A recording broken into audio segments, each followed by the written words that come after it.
इतिहास के पूरे पूर्वांचल के महामनीषी बैठे हुए हैं।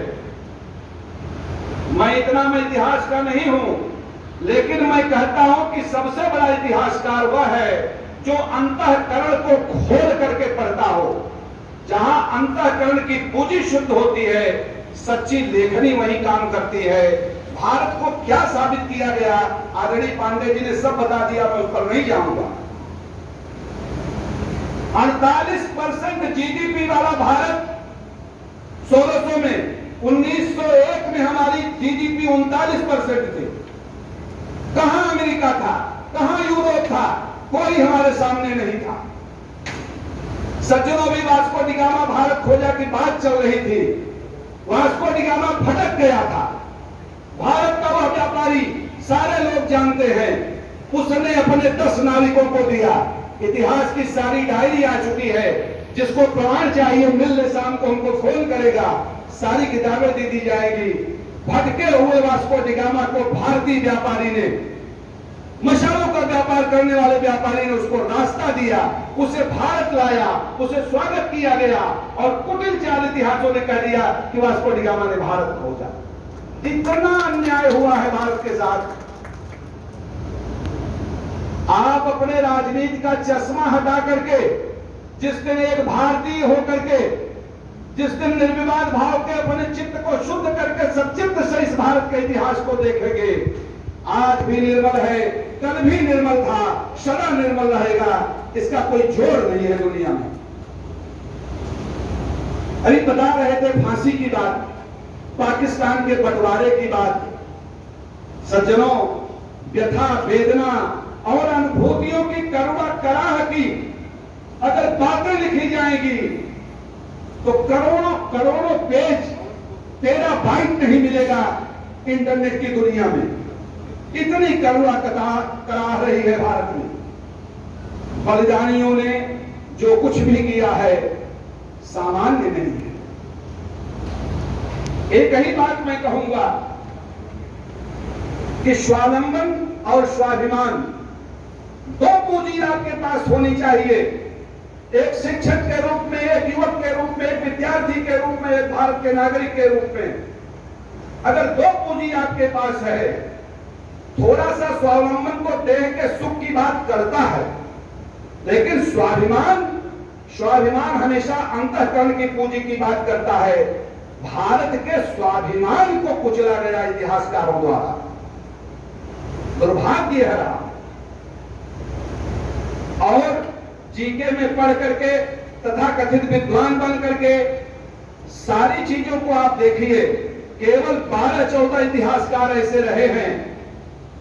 हमारे समाज शास्त्र के विद्यार्थी बैठे होंगे, समाज शास्त्र के सिलेबस में डिसइंटीग्रेशन ऑफ ज्वाइंट फैमिली पढ़ाया जाता है, संयुक्त परिवार टूटन।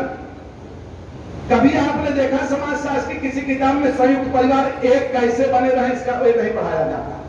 सुनियोजित हर जगह पढ़ाया गया। पूरे पाठ्यक्रम को सुनियोजित तरीके से एक ढांचे में एक सांचा बनाया गया। कुछ लोगों द्वारा एक सांचा बनाया गया, उस सांचे को जगह जगह मूर्ति के रूप में प्लान कर दिया गया। क्यों नहीं आप पढ़ाए समाज शास्त्र संयुक्त परिवार एक कैसे होंगे? परिवार नामक संस्था से बढ़कर दुनिया में और कोई संस्था है? हम संयुक्त परिवार टूटते संयुक्त परिवार को बढ़ाते हैं। ये मैं एक उदाहरण अपने विषय से नहीं, ये सारी चीजों में क्यों विद्वान लोग बैठे हैं। सूत्र वाक्य में सुनिए, जब अनुभूति का अभाव होता है तो ऐसे इतिहासकार कुकुर मुत्तों की तरह पैदा होते हैं और देश टूटता है। अनुभूति का अभाव हमने कर दिया, भारत की जनता ने अनुभूतियों को खो दिया। शायद यह इतिहास ऐसा नहीं लिखा जाता, क्योंकि औपनिवेश काल में औद्योगिकता बढ़ी, इसमें कोई दो राय नहीं है कि विज्ञान के उत्कर्ष और औद्योगिकता के उत्कर्ष से विश्व बड़ी उन्नत किया। लेकिन एक बात मैं यहां कहना चाहता हूं कि औद्योगिकता में आत्महीनता थी, औद्योगिकता में समरसता नहीं थी, औद्योगिकता में समानता नहीं थी, औद्योगिकता में ममता नहीं थी। इसलिए उस औद्योगिकता का लाभ चंद लोगों को मिला, संपूर्ण दुनिया बट गई 95 और 5 में। इतिहास लिखा जाना है। भारत आत्मज सर्वभूतेश की बात करता है। हमने कभी, मैं तो कहा 2300 साल से युद्ध भारत का चल रहा है। आज भी भारत युद्ध लड़ रहा है। एक तरफ बचाव के इतिहास संकलन योजनाएं जैसी योजनाएं चल रही हैं, दूसरे तरफ सज्जनों छद्म युद्ध चल रहा है। एक नागरिक होने के नाते आपको ज्ञान विज्ञान की जानकारी होनी चाहिए। एक बात जाने रहिएगा, पढ़ लिख करके एमए पीएचडी हजारों लोग बैठे हैं, लेकिन जिसके ज्ञान की सार्थकता कर्म से नहीं हुई, उसका ज्ञान कोई ज्ञान नहीं होता है। और कर्म व्यक्ति द्वारा किया जाता है। आपकी सार्थकता, आपकी डिग्री, पद, प्रस्थित, सम्मान, वेतन सारे आपके कर्म से हैं। आपकी परिस्थिति एक दिन चली जाएगी अगर आपके कर्म ठीक नहीं रहे। व्यक्ति अपने सुकृत्यों में जीता है। आज राजकिशोर तिवारी को क्यों याद कर रहे हैं? एक संस्था दे गए, अमृत को दे गए, व्यक्ति मर जाता है। राही तो मिल गया राख में, लेकिन उसका अतीत बाकी है। पंछी तो जल गई आग में, लेकिन उसका गीत बाकी है। वो गीत इतिहासकार छोड़ता, उस गीत को बनाए रखिए जिसके अंदर वो गीत गायब हो गया। अरे वो भारत था जहां गायन की देवा के गीत गानी, देवता लोग जिसके लिए तरसते थे। उस भारत को कहां से कहां मदारियों का देश, सपेरों का देश, कितने ऐसे ऐसे विशेषण दिए गए हैं सज्जनों, उस विशेषण को कहने में भी शर्म आती है। क्या हुआ भारत को? एक बात जानिएगा, संस्कृति और सभ्यता में हर्षकोविट्स ने दो अंतर दिए हैं। Which we have, this is civilization, and which we are, this is culture. गुरुजी, हमने है तो बहुत कुछ बना लिया, वायुयान से लेकर चार्टर्ड प्लेन से लेकर के सारा ढांचा खड़ा कर लिया, लेकिन which we are, हम क्या है? मेरा अंदर मन क्या है? हमारे अंदर राष्ट्रानुभूति क्या है? हमारे अंदर परोपकार की वृत्ति क्या है? हमारी सच्चित्त कैसे हैं? हमारे विचार कैसे हैं? हमारे अंदर त्याग दया धर्म क्या है? हमने विच लिया, इस पर ध्यान नहीं दिया और थपेड़ा आया, झंझावात आया विदेशी इतिहासकारों का। उन्होंने उतना नुकसान नहीं किया जो विदेशी नहीं थे तो देशी, लेकिन भक्त थे विदेशियों के। उन्होंने इतिहास को तोड़ मरोड़ के समेट करके ककरीड़ी पथरी गंगा जैसी धवलधार के भारत के इतिहास को एक गंदे नाले में बदल दिया। अब सुधार किया जा रहा है। इसलिए हमको अभी जो बात कह रहे थे सर, विज्ञान कानपुर, पाई, दशमलव, कौन सी ऐसी बात थी कि जो हमने नहीं दिया? और कभी कभी देखिए कुछ लोग अन्यथा नहीं देंगे, कभी कभी दिल तक पसीज जाता है जब कहा जाता है अकबर महान। मैं जात धर्म से नहीं जोड़ूंगा कि बताइए इतिहासकार बैठे हुए हैं, अकबर के नवरत्न थे सज्जनों, धनवंतरि शपथ को अमर संग सकुबे ताल भट्ट कालिदास विक्रमस्य। कौन लोग जानते हैं कि चंद्रगुप्त विक्रमादित्य के भी सामान्य नहीं थे? उनके जो नवरत्न थे, ये नवरत्न कहीं खड़े नहीं होते। हमने बुला दिया, हमने महान बना दिया, हम भूल गए। हमारी रामगुप्त की ऐतिहासिकता ढूंढते हैं हमारे हिस्ट्री वाले, जिसने हूणों से लेकर के पूरा आपके पास यही और 2015 के विज्ञान सम्मेलन में विद्यार्थी देख लें। आप जानते हैं हमारे देश का सबसे बड़ा सेमिनार हमेशा फरवरी में होता है, जिसका उद्घाटन प्रधानमंत्री को राष्ट्रपति करते हैं और समापन प्रधानमंत्री करते हैं। वो इंडियन कांग्रेस होती है। इंडियन कांग्रेस 2015 में पूरा ब्यौरा पढ़िएगा। जिस प्रकार सरस्वती के नदी के उद्गम से लेकर के सारी बातें आ गई। ज्ञानेश्वर चौबे है बीएचयू में आ गया है, आजकल छोड़ करके वहां से आ गया है। आर्यों को साबित कर दिया गया कि ये बाहर से आए थे। इतनी कुटिल नीति इस देश में चली, हर पल आप सोचते हैं कि हम सुंदर वस्त्र धारण करके, हम सुंदर पद प्रसिद्ध पा करके महान हो गए।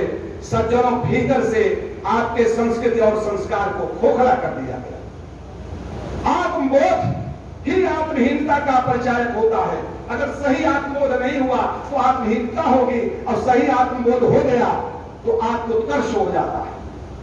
हमारा आत्मबोध ही गलत कराया गया, हमारे सामने इतना छद्म दिखाया गया। तमाम लोगों का नाम आदरणीय पांडे जी ले चुके हैं।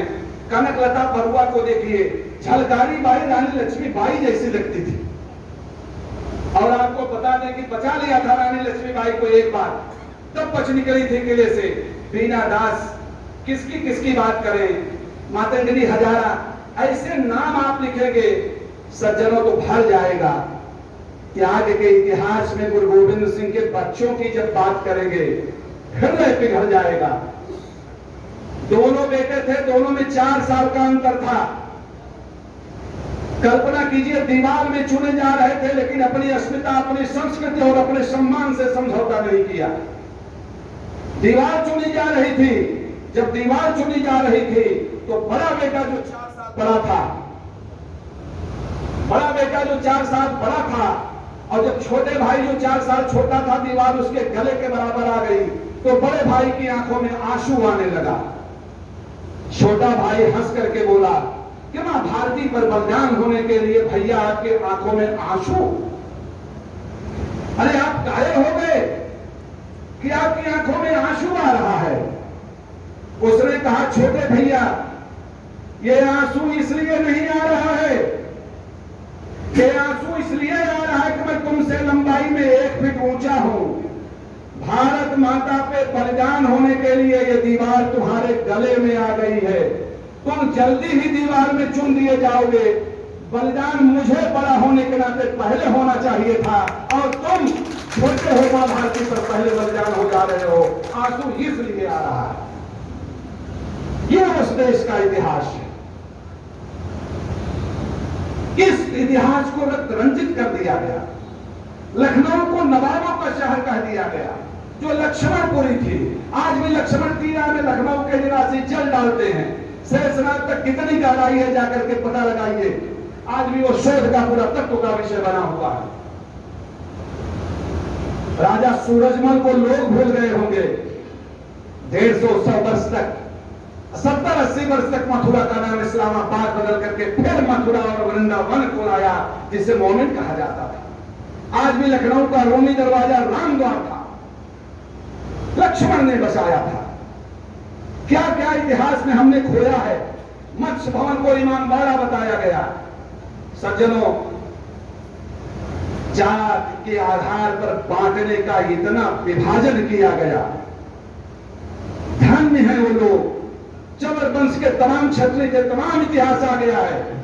औरंगजेब के कार्यकाल में उनसे चमड़ा छिलवाया गया, इस्लाम कबूल करो वरना चमड़ा छीलो। उन्होंने कहा कि मैं अपनी संस्कृति को नहीं छोड़ सकता, हिंदू हमारी संस्कृति है, हम चमड़ा छीलेंगे, हम चमड़ से चमार बन जाएंगे, लेकिन हम अपनी संस्कृति का परित्याग नहीं करेंगे। ये वो देश है। इस देश में इतना अन्याय हुआ, अगर उसकी बात कही जाए बहुत लंबा इतिहास होगा। मैं ये कहना चाहता हूं, श्रीमद् भगवद गीता का एक सूत्र वाक्य है, तेन ताम भजाम में हम।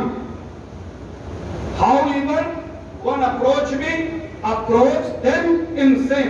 अंग्रेजी का बड़ा मौलिक कथन है, जो हमसे जैसे अप्रोच करता है टिट फॉर टैट का ये second version of tit for tat.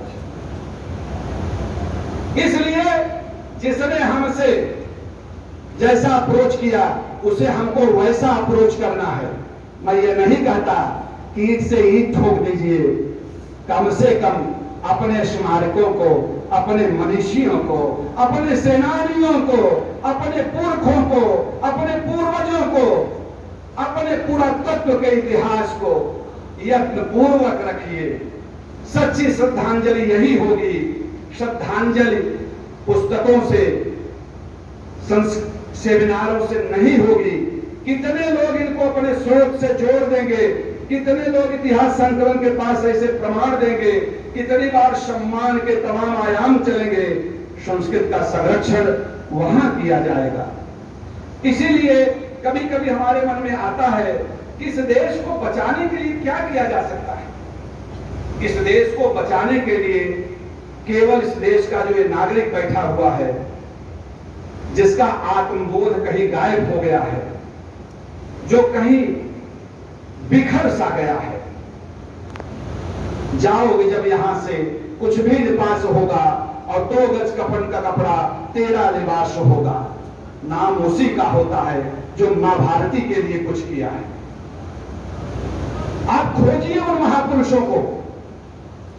तमाम ऐसे महापुरुष हैं, तमाम ऐसे सेनानी हैं जो खाने के लिए मर रहे हैं। उनकी योजनाएं अब चलाई जा रही हैं, जिनका नाम छूटा है, जिन्होंने भारत में स्वतंत्रता का अंकुर फूका था, जिनके शोणित से फूका था अंकुर, जिन्होंने अपना रक्त दिया था, उनके रक्त की एक बूंद के प्रति आपकी श्रद्धांजलि तभी होगी जब आप ऐसे मनुष्यों का नमन करेंगे।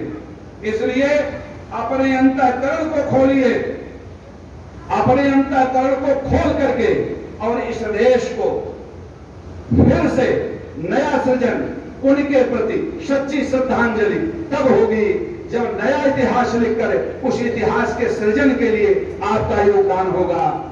बहुत समय बीत गया है, मैं विलंब से था, मैं अपनी बात समाप्त करता हूं कि मैं एक बिंदु परिपूर्ण, एक मिनट और सुने, मैं एक बिंदु परिपूर्ण सिंधु है मेरा समाज, मेरा इसका संबंध अमर, मैं व्यक्ति और यह है समाज, मेरा इसका संबंध व्यक्ति और समाज सोशियोलॉजी में पढ़ाया जाता है कि मेरा इसका संबंध अमर, मैं व्यक्ति और यह है समाज।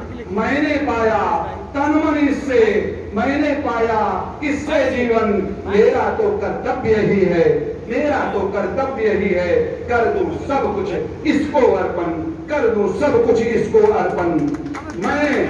मैं तो समाज की थाती हूँ, मैं तो समाज का हूँ सेवक, मैं तो समिष्टि के लिए व्यष्टि का कर सकता बलिदान है। हिंदू तन मन, हिंदू जीवन, रग रग हिंदू मेरा मन। इस भाव से मां भारती की सेवा कीजिए, समरसता को कहीं न खोइए, लेकिन उसके साथ यह जाने रहिएगा कि शौर्य है, लुटेरे बना दिए गए। मैं लौटूंगा नहीं, बहुत लंबा इतिहास है, ये कई दिन के लुटेरे कहे गए, हत्यारे कहे गए। राणा प्रताप, शिवाजी से लेकर हजारों हजार नाम मैं आपको बताऊंगा, आप रोमांचित हो जाएंगे, आपके अंदर ज्वाला भड़क जाएगी कि इस देश में कितना बड़ा अन्याय नए नए लेखन में हुआ। आज भी किसी दिन अखबारों में ऐसी संपादकीय छप जाती है कि मैं आपको बता दूं, मैं संवैधानिक पर पढ़ना चाहता तो पीआईएल कर देता, मुकदमा कर देता। ऐसी स्थितियां हो रही हैं इस देश में। सोचिए, सच्ची श्रद्धा का नमन करना है। खोलिए उस वीर भोग्या वसुंधरा के उन सपूतों का जो चढ़ गए बलिवेदी पर, लिए बिना गर्दन की मोल। कलम आज उनकी जय बोल, कलम आज उनकी जय बोल। बहुत बहुत धन्यवाद आपका सबको प्रणाम, जिसको उन्होंने बुलाया। फिल्म के लिए सबसे क्षमा।